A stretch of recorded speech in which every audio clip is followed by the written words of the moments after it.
something that's very personal and also includes your stories into it as well. I mean, I think that that is a way of being liberated, and people are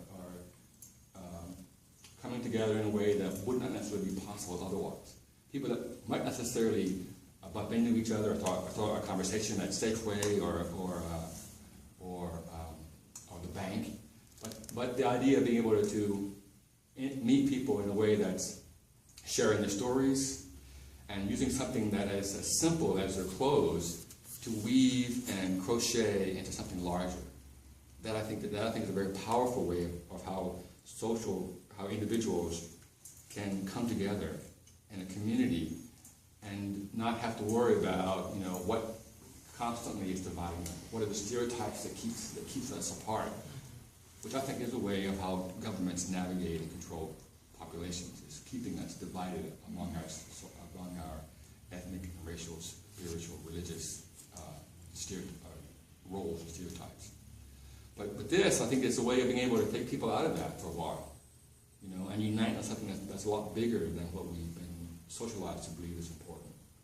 Or I really don't think, in my hearts of hearts, that our ethnicity, our sexuality, our race are really all that important. It's made important in our society, but we are more alike than otherwise. Mm-hmm. And I think that being able, and that can be felt when we're doing a practice, something as simple as crocheting.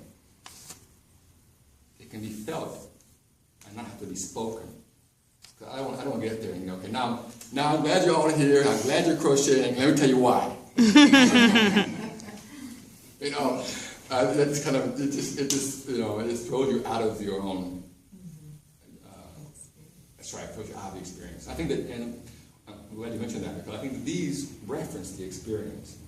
You know, I think the real art is the practice where people are actually making and they're telling their stories and they're weaving their fabrics. And, you know, my grandmother gave me this, or I got this when I was traveling in Texas, or I got this when that, I think, is the real art of the whole thing.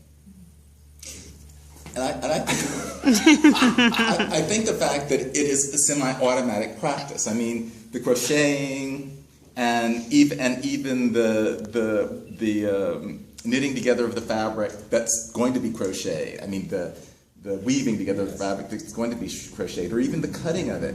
It allows you to let down your barriers. Yes. And consequently, what comes out of your mouth is authentic. Yes. Probably in ways people don't even intend. Yes, we spend a lot of energy keeping up those barriers. Yeah. Right? Doesn't take much. Doesn't take much. Something as simple as crocheting or sewing or knitting to shut down that logical hemisphere. Was it the right hemisphere? The left hemisphere. You know, that I think that's controlling all of that fear or anger or whatever. And once it's kept busy, the creative part kicks in, and you're allowed to let go, which I think is where a lot of creativity is. It's in letting go. I think spirituality as well. That's right. Spirituality is like, that's right. Forgiving and letting go. Yes.